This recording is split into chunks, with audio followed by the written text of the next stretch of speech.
Bueno, me estoy permitiendo grabar, que el Señor me les bendiga en esta tarde. No se olviden de poner presente mientras vayamos avanzando, pueden ir presente en la lista para poderles ir registrando. Voy a seguir recibiendo los deberes. Como ustedes saben, quisiera tomarme un minuto para darles un anuncio, ya que hace varios días tuve un inconveniente, como saben muy bien, con mi hija, de la cual me tocó estar en el hospital y tuve mucho tiempo ahí. No pude hacer labores, tanto ni de laborales, ni de mi carrera y medio ministeriales.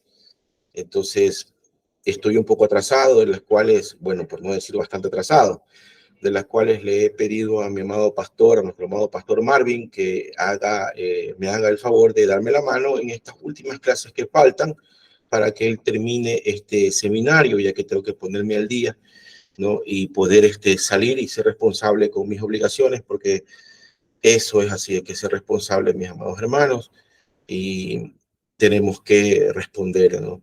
Entonces, eso les anuncio para que ustedes tengan conocimiento de lo que va a suceder de aquí a las pocas clases que faltan de este módulo, ¿no? Entonces, mis amados hermanos, vamos a comenzar con el tema, ya saliendo del punto pertinente al cual quería llegar. Vamos a hablar un poco sobre el catolicismo romano. Digo general porque realmente de aquí el tema es muy largo. El catolicismo romano en sí es un tema largo, un tema que comienza desde varios siglos atrás, ¿no?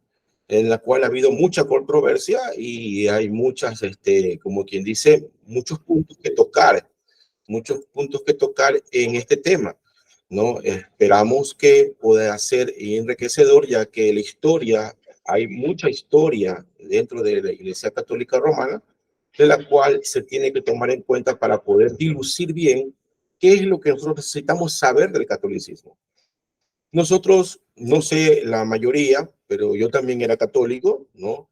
Pero la gloria es del Señor. Al momento que uno realmente comienza a interesarse en la palabra, uno lee la escritura, y al leer la escritura es que uno se da cuenta que a uno lo tenían engañado. Fue así como salí del catolicismo, ¿no? Cuando vi que efectivamente había muchas situaciones, muchos dogmas y doctrinas que iban en contra de la escritura santa de nuestro Dios. Entonces, esta fue una fuerte rivalidad al momento de tomar una decisión, porque cuando uno habla con un católico, lo que te dicen es: mi abuela era católica, mi padre era católico, yo moriré católico. O sea, no tienen argumentos para poder discutir, sino que dicen: mi tradición es ser católico y yo moriré católico. O sea, es algo que realmente, no sé si a alguno de mis hermanos presentes aquí les ha tocado, pero yo he recibido mucho de esa situación, ¿no? Entonces, realmente ahí eso es ya una decisión. O sea, uno toma una decisión por tradición, más no por convicción. No sé si me hago entender. Cuando tomo una decisión por tradición, no me importa que estoy equivocado, simplemente lo hago porque así mis padres me enseñaron. No le importa si está mal o bien, simplemente lo hacen por una tradición. Cuando uno se convierte por convicción, es porque uno con argumentos ha tenido que ver y comparar y tomar una decisión que va a ser tu propia convicción. Una cosa es adoptar una convicción de otra persona y otra cosa es despertar con tu propia convicción. Es muy importante tratarles de inculcar que es mejor y más conveniente, y lo correcto es que uno mismo se forme su propia conclusión para tener una misma, o sea, una propia convicción. Porque no se trata de tradición, se trata de nuestra salvación. ¿De qué sirve tener una tradición que me va a llevar a la perdición? No sirve de nada. Entonces, si no me va a servir de nada una tradición que me va a llevar a la perdición, nosotros tenemos que adoptar una convicción. Y la convicción nosotros la adoptamos cuando nosotros nos instruimos y sabemos argumentos verídicos sobre cualquier tema. En este caso, viendo el catolicismo, que tiene, no se lo puede negar, una historia rica por sus muchas dogmas y doctrinas equívocos, en sus muchos concilios, de los cuales, para la gloria de Dios, están registrados. O sea, no es que me lo contó fulanito o sultanito, eso está registrado, uno puede comprobarlo en libros de textos históricos, en museos, en el internet y en muchos otros lugares. O sea, hay muchas fuentes en las cuales nosotros podemos comprobar cada palabra y cada situación de lo que es el catolicismo romano desde sus inicios. Muchos hacen referencia sobre la Santa Inquisición, ¿no?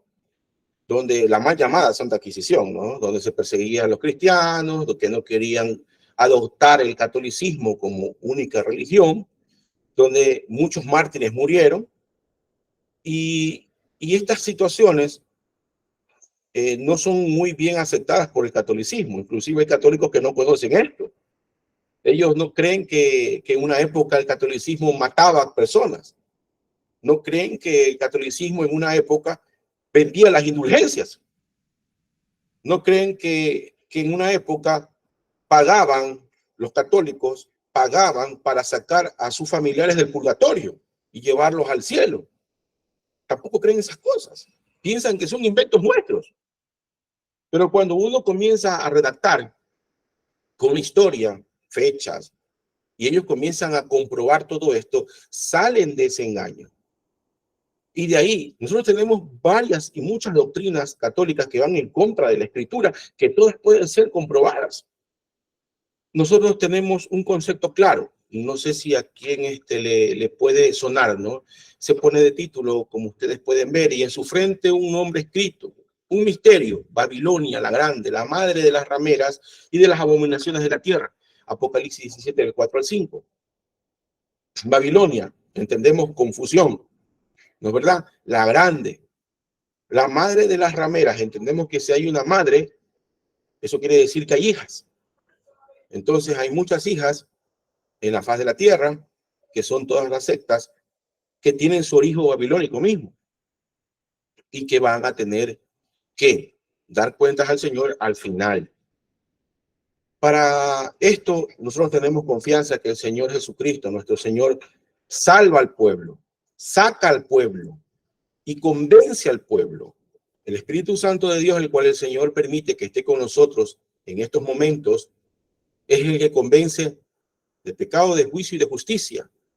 Él es el que nos convence a nosotros de todo esto y asimismo convencerá al pueblo, a su pueblo, de todas esas convicciones para poderlo sacar al momento indicado.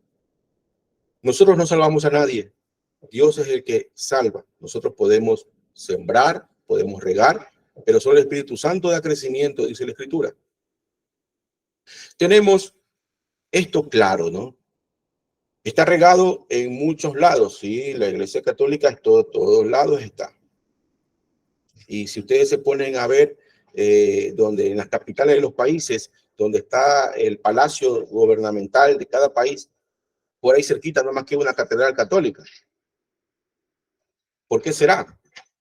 En un tiempo atrás, todo eso se estableció así, cuando el Estado estaba casado con la Iglesia Católica y lo manejaba la Iglesia Católica por completo.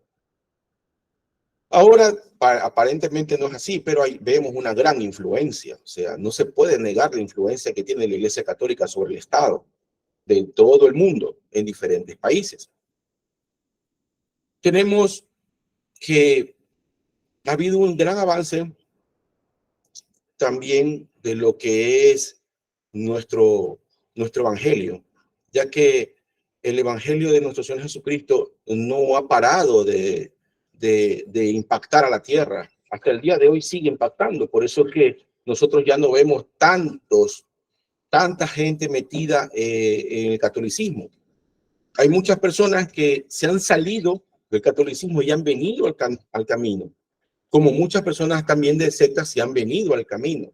O sea, vemos que el Señor sigue trabajando hasta el día de hoy. Su iglesia sigue trabajando hasta el día de hoy. Unos más que otros, no lo podemos negar. No sé si recuerdan el módulo de evangelismo, cuando hablábamos de los porcentajes de cómo las iglesias salían a evangelizar y otras no, y el porcentaje mundial era el del 2.8%, y que venía, entonces, ¿cómo estará hasta ahorita ese porcentaje? Eso impacta mucho en la parte de que tenemos que seguir trabajando, no podemos seguir esperando que pase un acontecimiento para poder salir a predicar, porque a veces se espera impactos como terremotos o muchas otras cosas para poder coger y aprovecharlo para predicar el evangelio. Estas situaciones aquí son aprovechados por las sectas y por las personas para decir que uno siempre trata de meter miedo. Y cuando la palabra del Señor tiene que ser difundida en todo momento y a toda criatura, y el mensaje es el mensaje de salvación. Nosotros tenemos en la parte de la década de los 90, el número de seguidores estaba registrado por 995.8 millones, que viene a ser el 18.8% de la población mundial. La prensa América Latina, en la cual en esa época se la generalizaba como la iglesia en general, como que hubiera sido la única iglesia que existía en esa época, ¿no? En esa época igual los trataban como apóstatas, ¿no? A todo aquel que salía de la Iglesia Católica. Ahora, con todas las situaciones de derechos humanos y demás situaciones que no les permiten ese tipo de insultos, ahora nos llaman hermanos separados, los católicos, ¿no? O hermanitos separados. No hay muchos términos así como disminuyendo o como burlescos a nosotros que hemos decidido salir del engaño y poder seguir a Cristo, ¿no? Tenemos su estructura. De acuerdo con la tradición cristiana, ¿no? De ellos, ¿no? Se fundamenta en diócesis, que es asignada, dice, a un obispo. La diócesis en sí es una catedral, donde el obispo preside la misa, hace sus ceremonias, tiene sus ritos, ¿no? Este obispo posee un oficio aparentemente importante para ellos, ¿no? Dentro de la diócesis, en la cual ostenta para ellos un cargo jurídico, algo que es para ellos algo muy excelso, ¿no? Donde pueden ir y asignar o encargar párrocos en diferentes lugares o en diferentes ciudades, para poder tener más dominio sobre esa ciudad o sobre ese país. Vemos el organismo como algo muy organizado, ya que todos responden al Papa, que el papado ya es otro tema, ¿no? El papado es otro tema en el cual tendríamos que estudiarlo, porque no es que se genera como algo que la Iglesia Católica lo creó ni bien aparecieron, ¿no? Eso tiene un tiempo de aquí para acá. El catolicismo romano en sí, considerado aparentemente una de las iglesias más antiguas, ¿no? Entre ellos, como ellos dicen, ¿no? Entre sus dogmas más principales dice la fe en Jesucristo como el Hijo de Dios y Salvador del mundo. No tenemos un problema con eso. De ahí la autoridad de la Iglesia Católica como sucesora de los apóstoles de Cristo. Bueno, ahí tenemos un problema, ¿no? Se caracteriza también por la fiabilidad del Papa, el obispo de Roma, ¿no? Como jefe supremo de la Iglesia y el vicario de Cristo en la tierra, ¿no? Tenemos nosotros claramente que el vicario de Cristo en la tierra es el Espíritu Santo de Dios. Nada que ver con el Papa, ¿no? Nosotros también conocemos, ¿no? Si alguien medio conoce de la historia del catolicismo, que ellos sostienen 7 sacramentos, ¿no? El bautismo, la confirmación, la Eucaristía, la penitencia, la unción de los enfermos, el orden sacerdotal y el matrimonio. Entonces, ellos estos sacramentos lo practican como un complemento a la salvación. Es decir, si tú no haces ninguno de, si te falta uno de estos, tú no puedes ser salvo. O sea, es imposible que tú vayas al cielo. Tú tienes que cumplir estos sacramentos, estas órdenes, estas dogmas o doctrinas que enseña la iglesia romana, ¿no? Tenemos el clero. Bueno, bueno, ¿qué es el clero? El clero es el nombre colectivo, como que lo nombra así, de una manera general, a todos los obispos, presbíteros, diáconos, o sea, para no decirlos, separarlos de esa manera, ellos dicen el clero, un solo nombre que se entiende que son como quien dice los de más alto rango dentro del catolicismo, a donde se les llama un colectivo, ¿no? Pero bueno, si nosotros preguntamos a un católico, ¿por qué tú realmente crees que la Iglesia Católica es la verdadera? Entonces, ¿ellos qué saben decir? Ellos te invocan, por ejemplo, Mateo 16, 18, ¿no? ¿Y qué dice, no? ¿Qué dice Mateo 16, 18? Ay, me olvidé decirle a un hermano que me ayude con él, pero ya. Ellos invocan como les decía, Mateo 16, 18 dice, y yo también te digo que tú eres Pedro y sobre esta roca edificaré mi iglesia y las puertas del Hades no prevalecerán contra ella. Este es un verso que ellos lo cogen, ¿no? Para indicar que Pedro es el encargado, como quien dice, el primer papa, ¿no? El primer papa según la creencia católica, ¿no? Cuando realmente nosotros tendríamos que estudiar de dónde sacaron esto. Voy a tener que indicar, nosotros conocemos que la escritura del Nuevo Testamento en su gran mayoría fue escrita en griego, el Nuevo Testamento. Por ahí por alguien me dijo, hermano pastor, la Iglesia Católica no fue la que dio la Biblia, porque ellos tienen más libros que nosotros. Ya esos son libros apócrifos, eso ya lo hablamos en el curso anterior. Y no, la Iglesia Católica no fue la que dio la Biblia, ¿no? La Biblia fue escrita por el pueblo judío, por siervos de Dios, una recopilación de muchas cartas.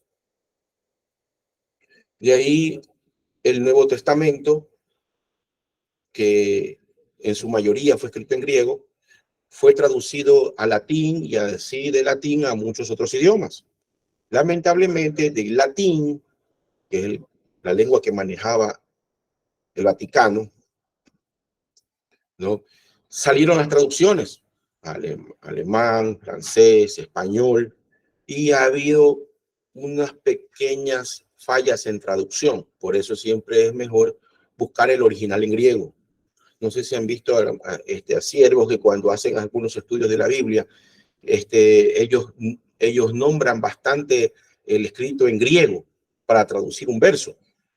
No cogen, por ejemplo, la Reina Valera y del Reina Valera se enmarcan en el verso y hacen su exposición, sino que hacen su exposición del griego original, de las palabras en griego original, y de ahí hacen su traducción. Hacen la traducción y le hacen la explicación. Entonces, tendríamos que nosotros ver qué texto es el más antiguo para que ellos respalden eso. O sea, ¿cuál fue el texto más antiguo para que respalden esta creencia? Tenemos varios manuscritos que si nosotros podemos ver el manuscrito del Vaticano, el Código Vaticano, también conocido por su nombre, ¿no? Porque obviamente posa en el Vaticano. Ese aparentemente para ellos es el más antiguo, pero existe un texto un poco más atrás, o sea, más antiguo que el texto que tienen los católicos, que tiene por nombre el manuscrito Sinaiticus. Este manuscrito data del siglo IV.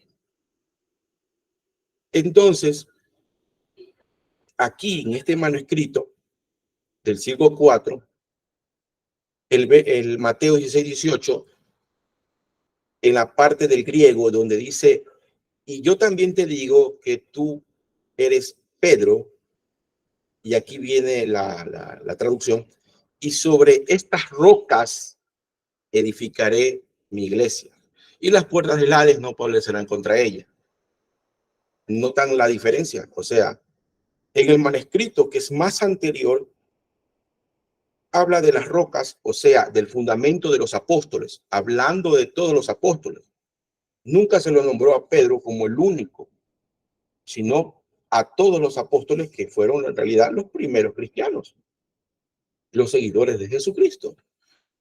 Y de ahí, con esta declaratoria, justamente podemos ver igualdades y similitudes con diferentes versos, porque ahí ya, ¿no? Si yo le pregunta, si le preguntamos a Pedro, ¿qué dice Pedro? Por ejemplo, Pedro, ¿qué dice en primera de Pedro 2:4? ¿Qué dice Pedro sobre el asunto de si él fuera la roca? Dice, acercándoos a él, piedra viva, desechada ciertamente por los hombres, mas para Dios escogida y preciosa. Y el verso 5, vosotros también como piedras vivas, sed edificados como casa espiritual y sacerdocio santo para ofrecer sacrificios espirituales aceptables a Dios por medio de Jesucristo. Entonces tenemos una similitud, tenemos una concordancia que habla del fundamento de los apóstoles. ¿Y qué hablaron los apóstoles? De Jesucristo. Por eso también el apóstol Pablo escribe en 1 Corintios 10:4, y todos bebieron la misma bebida espiritual, porque bebían de la roca espiritual que los seguía. Y la roca era Cristo. Y la roca era Cristo. O sea, sobre el fundamento de los apóstoles, Jesucristo, la roca viva. Sobre ese fundamento es que se edifica la iglesia. Y nosotros como rocas más pequeñas, como piedras pequeñas, formamos la iglesia. Entonces tenemos que tener muy en cuenta, por eso siempre se recomienda tratar de estudiar la escritura con varias traducciones, no enfrascarse con una sola, no estudiar solo la Reina Valera, porque realmente se ha encontrado bastantes traducciones como que no son concordantes. Por ejemplo, hay una parte cuando se traduce de los magos. Y vinieron los magos, dice, ¿a dónde fueron? A adorarnos, ¿verdad? Los magos fueron a adorar. ¿Ustedes se imaginan magos, hechiceros ir a adorar al Señor? Pero así dice la Reina Valera, ¿no? Cuando el Señor condena a la magia. Entonces, la traducción era sabios, estudiosos. Hay una gran diferencia entre astrólogo y astronomía. El uno es ciencia y el otro, ¿qué es? Es adivinación, la lectura de las cartas, la cartomancia y esas cosas. Entonces, hay que tener muy en cuenta que para escudriñar la escritura, uno tiene que hacerlo con diferentes traducciones.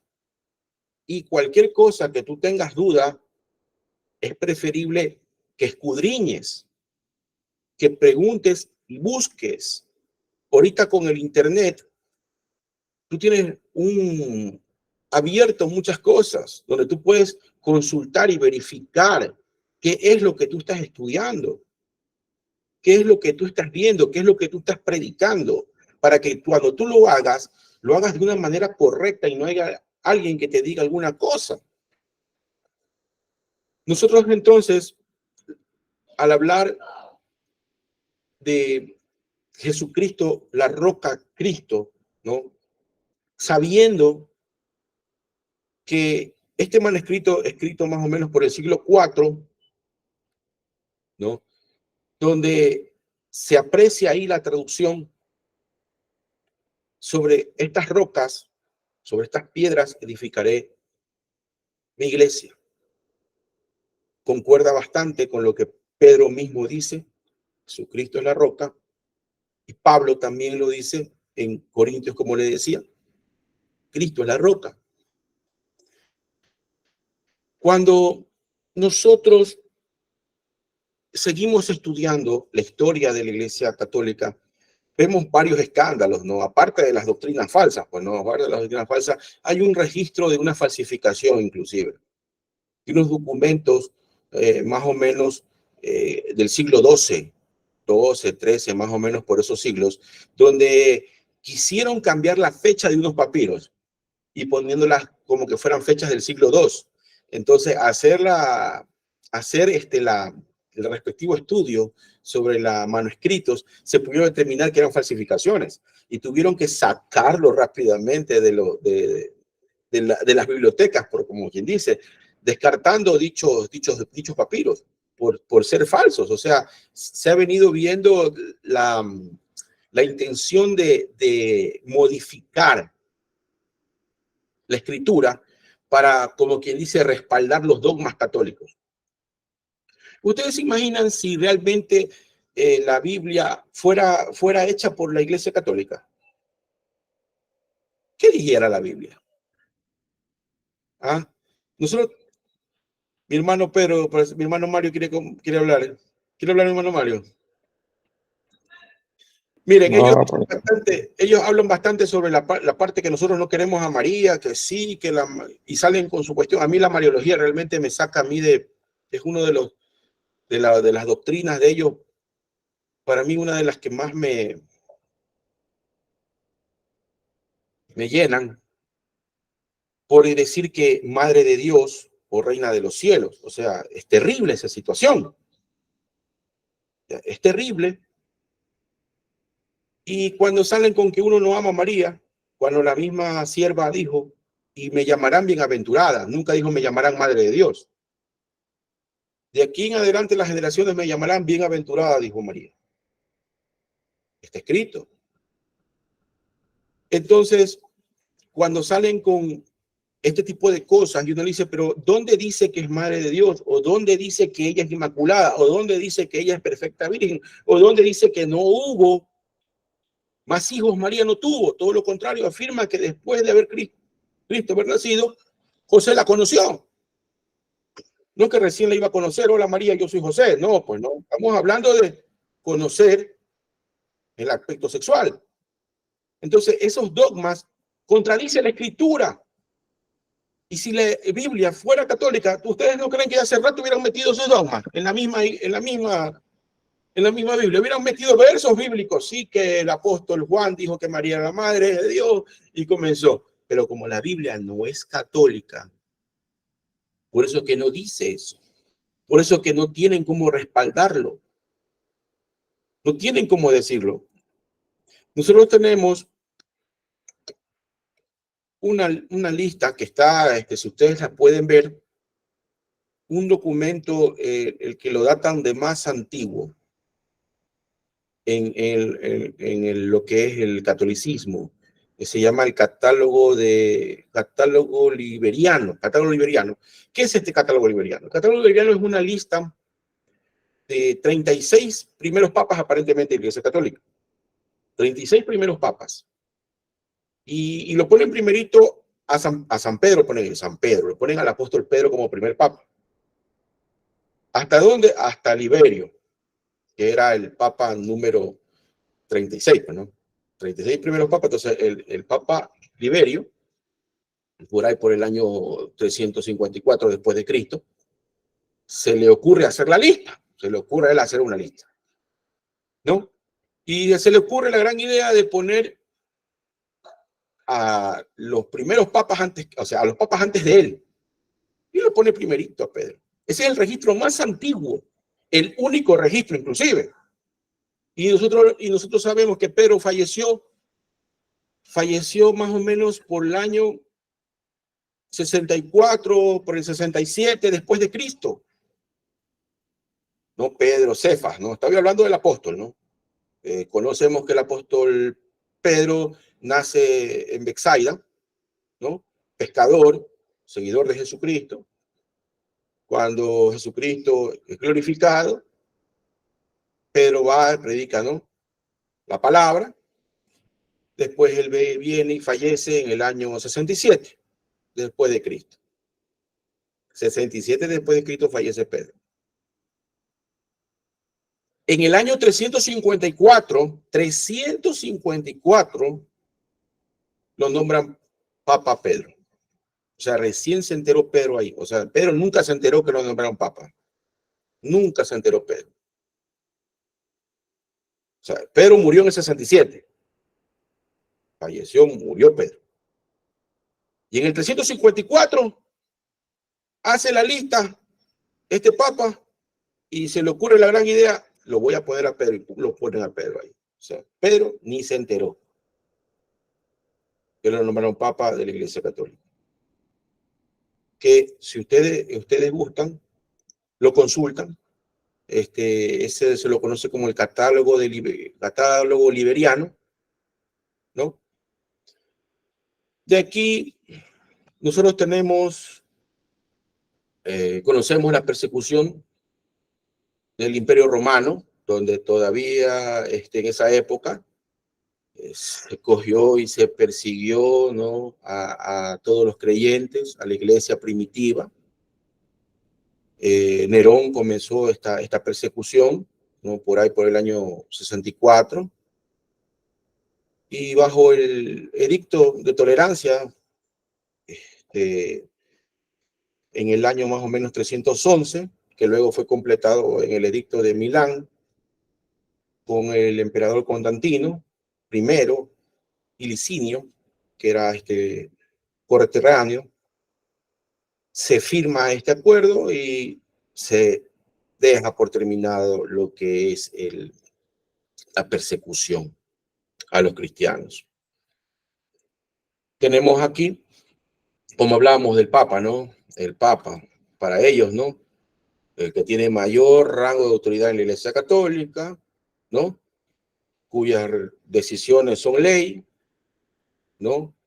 No puede haber quien contradiga un edicto del Vaticano, o sea, firmado por el Papa, eso es ley, ¿no? Para ellos, ¿no? Para ellos es ley, ¿no? Y es algo que ellos no lo pueden, como quien dice, refutar. Hay situaciones que nosotros sí vamos viendo en el transcurso de toda la evolución del catolicismo. Dentro de las mismas filas católicas hubieron muchos obispos que al estudiar la escritura dentro de su contexto, vieron todas las barbaridades que hicieron y las modificaciones, las alteraciones, y las ventas de indulgencias y muchas otras cosas más, la mariología y todo lo demás, que ellos iban saliendo de a poco, iban saliendo de la Iglesia Católica. Es lo que se conoce, ¿no?, lo que es la Reforma Protestante. Y esto para ellos era algo de excomulgarlos, de perseguirlos, de matarlos, de silenciarlos de cualquier manera, de cualquier forma. Y llevaba tantas situaciones en la parte del humanismo, porque decían, ¿cómo? Pues si dicen que Señor es amor, puede ser que Dios permita que maten a tanta gente. O sea, el Señor manda que maten a la gente, los persigan, los descuarticen, los torturen, porque si nosotros vemos, no solo que los mataban, o sea, los torturaban de una manera realmente con artefactos que yo no sé qué mente pudiera haberse inventado ese tipo de torturas. O sea, no entiendo qué clase de mente era, porque ellos tenían artefactos, por ejemplo, darle la pera. No quiero darle una definición más profunda. Bueno, si ustedes gustan, ¿no?, pueden ver la forma de las torturas en la mal llamada Santa Inquisición, y pueden ver una serie de aberraciones realmente que yo no sé de qué mente sacaron, quién fue el que inspiró ese tipo de situaciones. O sea, no sé quién inspiró eso, definitivamente tiene que haber sido el diablo, porque Dios es imposible, ¿no? Dios es imposible. Ellos defienden, bueno, doctrinas, ¿no? Entre muchas, entre todas sus barbaridades, ¿no? Está por ejemplo, lo que es el obligatorio bautismo a infantes, que es el que quita, dice, el pecado original, ¿no? Eso es uno de sus sacramentos, ¿no? Más fuertes, ¿no? Bautizar a niños pequeños. Cuando la escritura en Juan 19 nos dice, yo soy la puerta, ¿no? El que por mí entrare será salvo. O sea, hay muchas situaciones en los dogmas de ellos realmente terribles, ¿no? También tenemos, por ejemplo, la perfecta y eterna salvación de nuestra alma. Dice, si tú cumples los dogmas, si tú cumples los sacramentos, ¿no? Tú tienes eso, esa salvación, dice, es el requisito primordial para tú poder ser salvo. Cuando Romanos 3:20 nos dice ya que por las obras de la ley ningún ser humano será justificado delante de él. Entonces tenemos muchas cosas que contradicen, o sea, la mayoría de la doctrina católica contradice el evangelio de nuestro Señor Jesucristo. Y lo último ahora, ¿no? Para que ustedes vean, ¿no? Quisiera compartirles antes de entrar a esto, porque el tiempo se me acaba. Quisiera compartirles esto, a ver cómo hago, que se me olvida cómo compartir. Detener la presentación.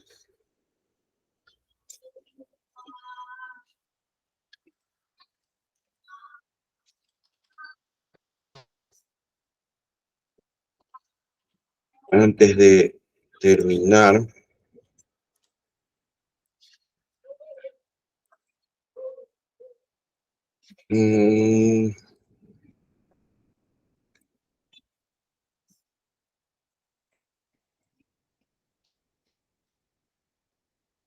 ¿Qué tal? Por favor, no te saltes este anuncio sin que antes te muestre qué es lo que hace este control que está aquí. Entonces, nosotros seguimos en el Vaticano porque informó anoche de que el Papa ha declarado. Esta es una noticia última que llegó, no sé si la ven, si ven el noticiero, ¿sí?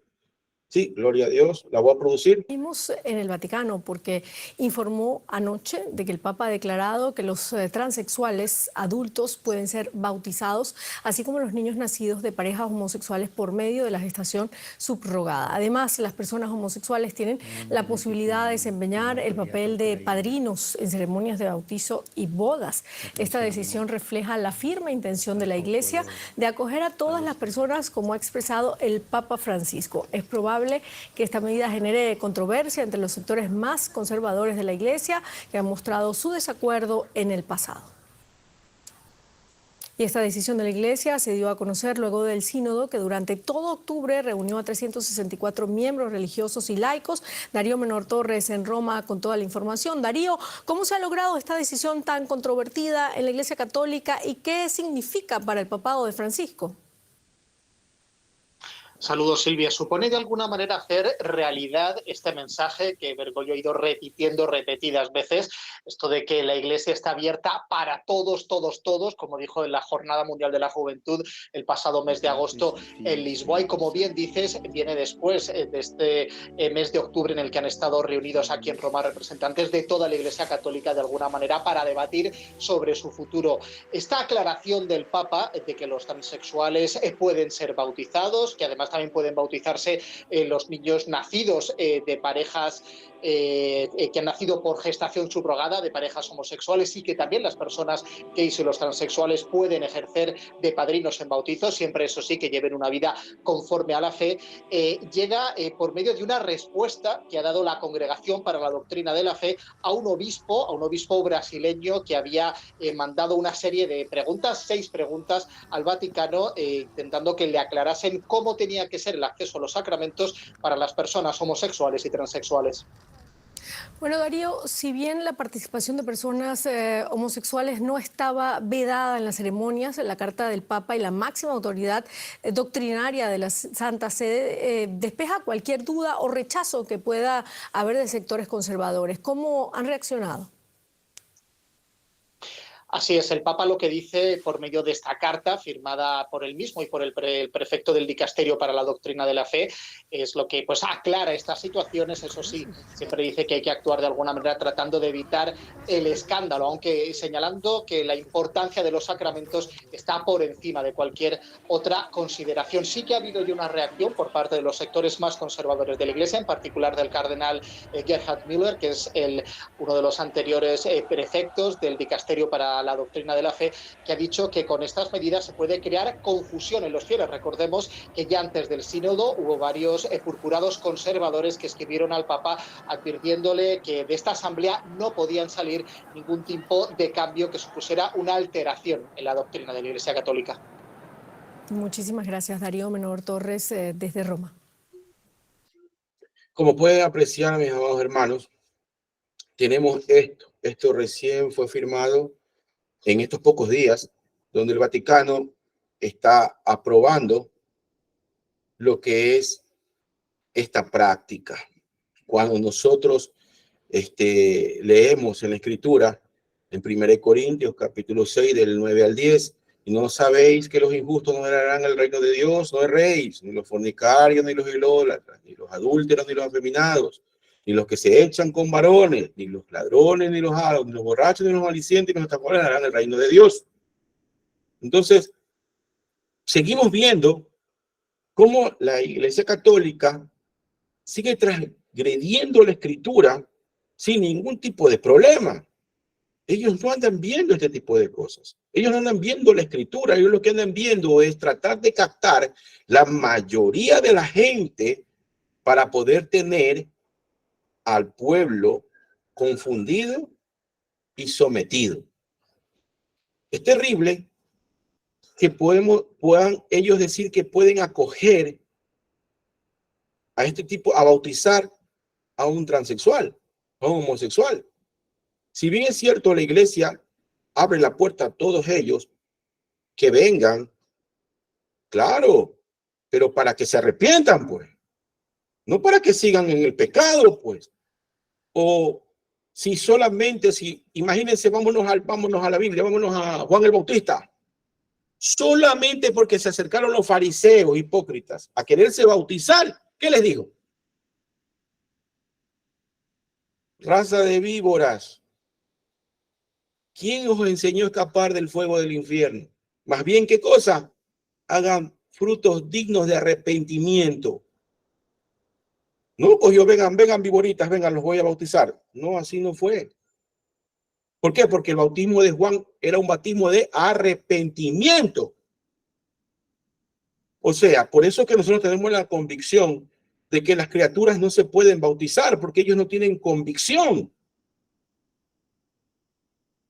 Uno tiene que tener la convicción de que es pecador y que está arrepentido de su pecado para poder descender a las aguas, pues. Pero el transexual, el homosexual, no se puede bautizar si no se arrepiente primero, pues. Eso es pecado delante de Dios, pues. Entonces no podemos coger y quedarnos callados sobre algo así. Eso va en contra de la Escritura. Eso va en contra de lo que el Señor nos enseña en la palabra. Ahora, antes de terminar, creo que ya falta poco, quiero acabar con esta parte donde estamos. Ventana. Aquí. Aquí, mi amor, hermano. ¿Sí se ven? ¿Sí? Aquí. Sobre el concilio. Estos son los concilios, fechas de los concilios antes del primer concilio de Nicea, famoso concilio de Nicea, ¿no? Que de ahí vienen datas, ¿no? O sea, vienen fechas de reuniones, aparentemente, que ellos acordaron de sus dogmas, ¿no? Pero antes de eso, antes del primer concilio, o sea, el oficial, el primer concilio de Nicea, hubieron unos otros anteriores, ¿no?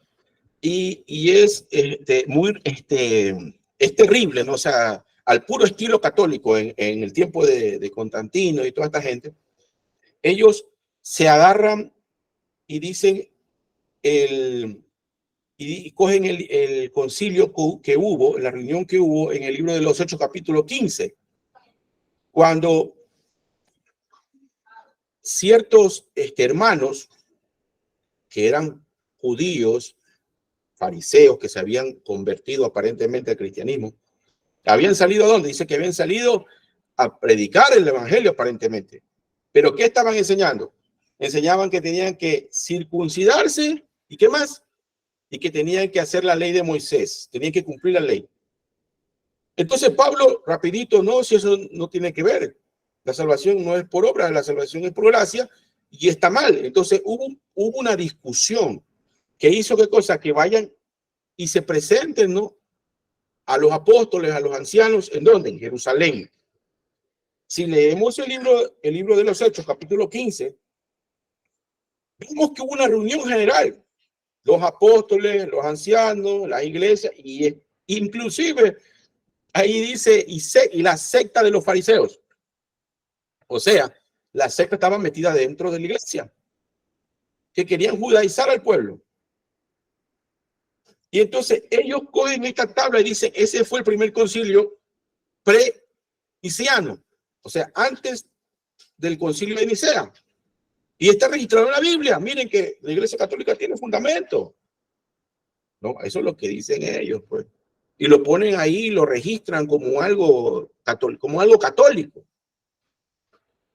Entonces, ahí se acuerda, ¿no? Un acuerdo que no podían aceptar eso, que simplemente mandaban a los gentiles convertidos a que se abstengan de sangre, de comida de ahogado, de fornicación, ¿no? Y ahí se va. De ahí se registra en 1997, aparente concilio, dice, de sínodo, con diferentes detalles previos al primer concilio, donde se acuerdan muchos otros temas más. Mi hermano, realmente estudiar la historia de la Iglesia Católica es un tema, se lo puede dar en resumidas cuentas, en fechas, claro, sí.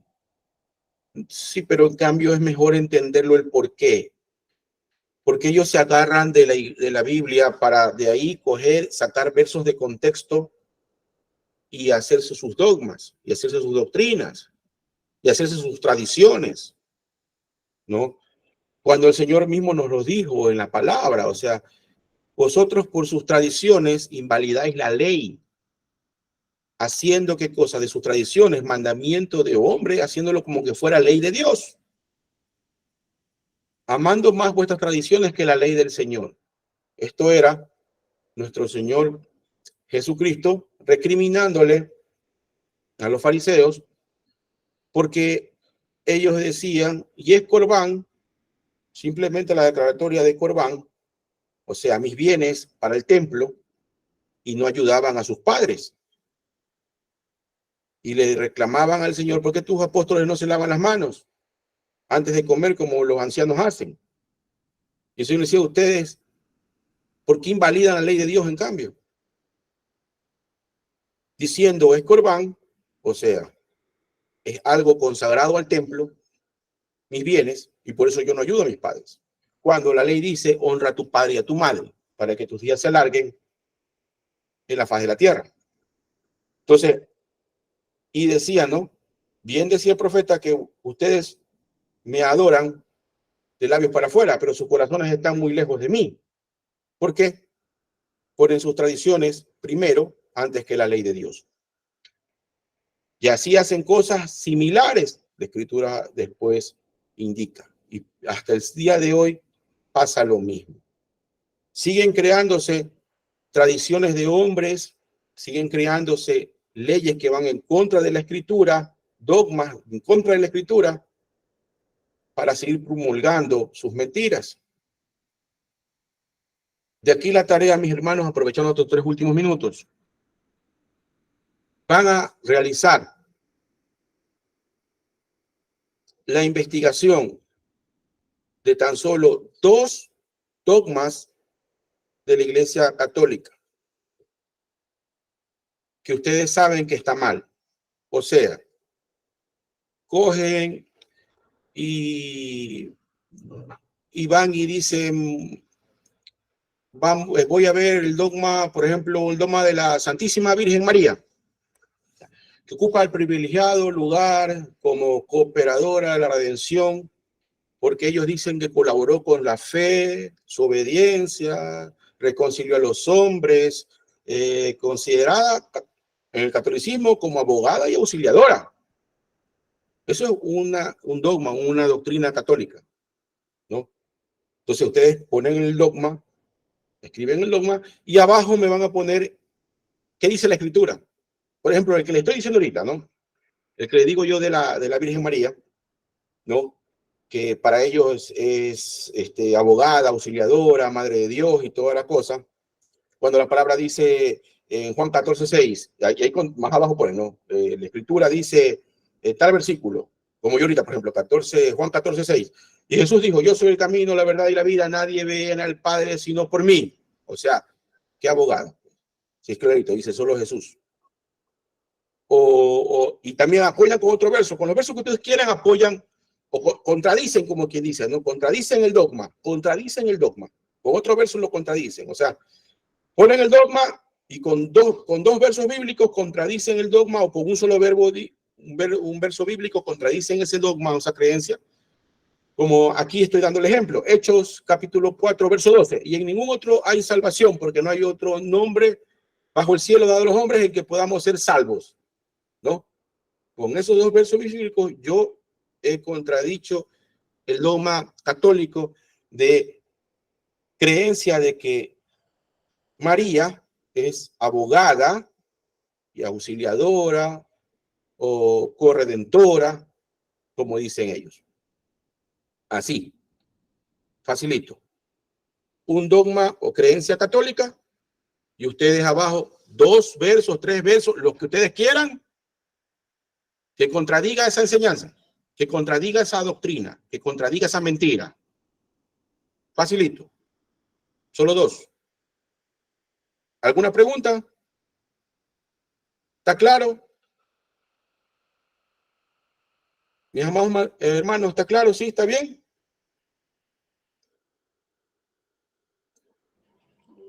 Sí está claro, pastor, sí está claro. Ya.